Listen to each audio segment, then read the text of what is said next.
Hello, today I want to show you the new Rentware pricing interface and introduce you to the changes that we made in our pricing structure.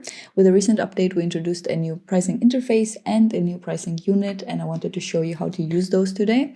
As you can see, for our older customers, your pricing setup is still valid. You can still keep using it. It is tucked away right here under the old interface. If you would like to change, you can still switch over to the new pricing structure relatively seamlessly.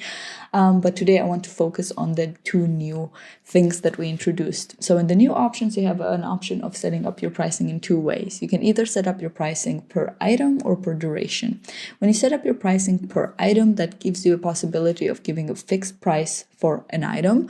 This works great for service fees or any other one-time charges. So for example, if I were to give this car a one-time fixed price of $10, and regardless of how long I book it for now, it's going to remain to have a price of $10. I have this widget open for it right here. I'm just going to show you. So regardless of if I book it for 4 days or let's say just about a week, it's going to remain to have the same price. As I mentioned, this is great for things that are really charged only once, no matter how long the rental itself goes.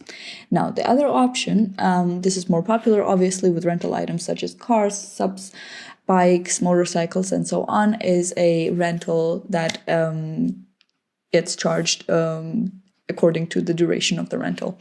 So here we can start filling in our prices. Let's say our car costs $10 a day up until 5 days, and then from 5 days on it gets reduced to, let's say, $5 a day, and then if you book more than a week, then you have a nice price of $4 a day.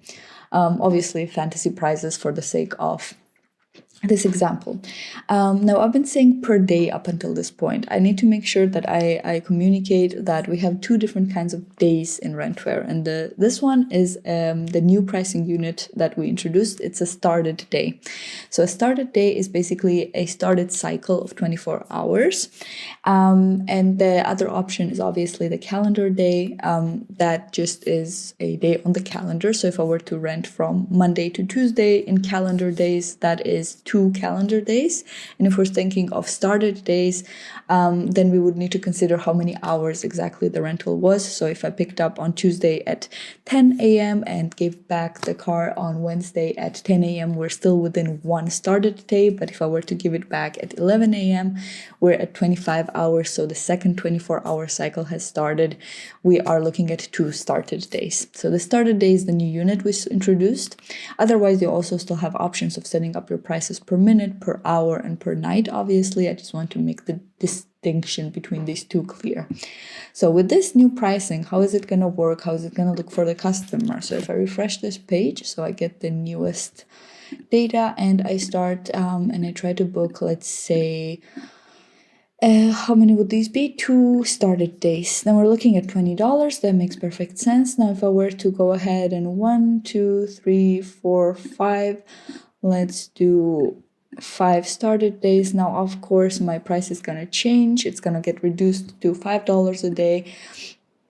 And we're going to be looking at that, and it goes on that way. Now, in this case, we have also another option within this pricing template. I can say that the new rate should always be applied from the given line. Now, what does this mean? My colleague made actually a really great little scheme here that introduces this pretty well. So with the current selection, without setting this checkbox right here, when I am at, let's say, it's a 7-day booking, each of my days that I've rented so far cost $4 now. So if I'm renting 7 days, it's going to be 7 times $4, so $28 in total.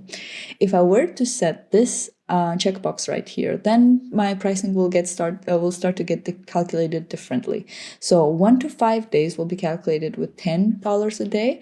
Actually, I wanted to keep that open because this shows it pretty well. So 1 to 5 days would still be $10 a day. Then 5 to 7 days would be $5 a day. And from 7 days on, then it would be $4 a day. As you can see, there is a really good graphic here that shows this kind of visually, and I think it makes it easier to understand.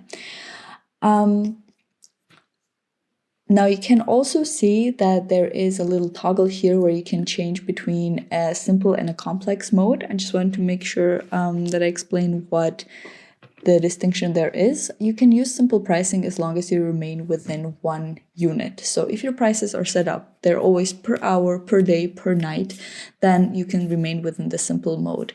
We really need complex mode when we're talking about mixed units. So if we're talking, you have a per hour price up until a certain point. So let's say up until an 8-hour rental, you have a per hour price, and then it switches to a per day price, and then maybe you have week prices. Then I would recommend going with the complex mode, because the simple mode cannot map that, but the complex mode is then able to mix these units. Remaining within the simple mode for now, I would also like to show that you can still add additional rules. This would basically be seen as your base price, and you can still add additional rules if needed. So if you click on add a pricing rule here, you can use all of our other templates in combination with your base price. So let's say your prices are different during the summer seasons, then you can choose to add a new pricing rule, which is also duration-based pricing. And let's say we add,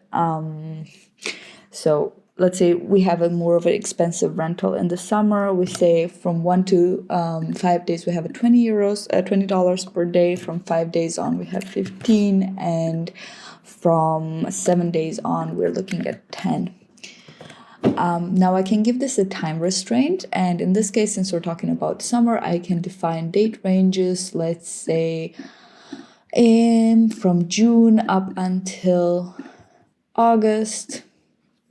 This is the new price that is supposed to be working. Now, if I were to switch over to my widget again, reload it once more, and choose a rental within that time period, let's skip forward to maybe July, just for fun.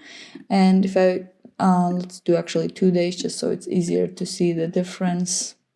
As you can see, now I have a price of $40 because my per day price here was 20 a day.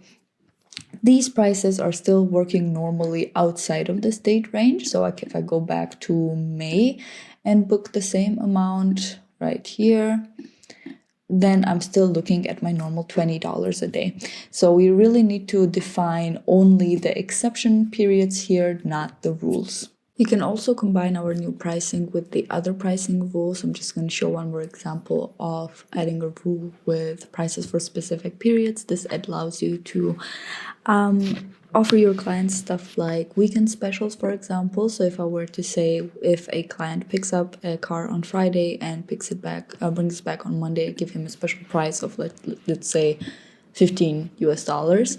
I just need to define when my pickup needs to be. So let's say Friday, my drop-off needs to be Monday between the hours of, let's say, 9 and 6, and the same on Monday, 9 and 6.